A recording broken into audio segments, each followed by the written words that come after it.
Nexiaவோட new Baleno car customer வந்து wheel அலைன்மெண்ட்டுக்காக கொண்டு வந்திருந்தாங்க. கஸ்டமரோட கம்ப்ளைண்ட் என்னன்னா, ரியரில் இருக்க டயர் ரெண்டுமே ஃபாஸ்ட்டாக வேர் ஆயிடுது. வித்தின் 1 இயர்க்குள்ளே ஒரு 2 செட் டயர் மாற்றிட்டாங்க. லாஸ்ட்டாக ஒரு ஆக்சிடென்ட் ஆச்சு. அதுக்கப்புறம் தான் அந்த கம்ப்ளைண்ட் வருது. கம்பெனியில் சொல்லி ரெடி ஆகலை. வேறு பக்கம் அலைன்மெண்ட் பார்த்தும் டயர் போட்ட பக்கம் பார்த்தும் ரெடி ஆகலை அப்படிங்கிறத கம்ப்ளைண்ட்டுங்க. நம்ம வந்து நார்மலாக வீல்லாம் கழட்டி டயர்லாம் செக் பண்ணிட்டு நம்ம செக் பண்ணதில் பேக்கில் இருக்க 2 டயருமே மாற்ற வேண்டிய கண்டிஷன் அளவுக்கு தேஞ்சிருச்சுங்க. நல்லாவே டிஃப்ரென்ஸ் தெரியுது. டயர் அப்நார்மலாக வியர் ஆகிருக்கு.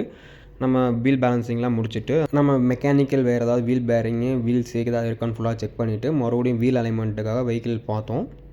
வீல் அலைன்மெண்ட் செக் பண்ணதில் ரியரு ரைட் சைடில் அலைன்மெண்ட்டு கம்ப்ளீட்டாக சேஞ்ச் ஆகிருச்சுங்க. வீலில் ரியர் அட்ஜஸ்ட்மெண்ட் கிடையாது. ஸோ நம்ம வந்து ஒன்றா ரியர் ஆக்சில் பீம் ஃபுல்லாக மாற்றணும், ஹப்பு அந்த மாதிரி ஏதாவது மாற்ற வேண்டியது இருக்கும்.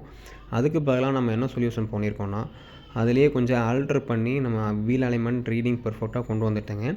இதை வந்து ப்ராக்டிக்கலாக செக் பண்ணலாங்கிறக்காக நம்மகிட்ட இருந்த யூஸ்டு டயர் ஒரு 5000 கிலோமீட்டர் ஓடுற கண்டிஷன் இந்த டயரை கஸ்டமருக்கு போட்டு கொடுத்துருக்கோம்.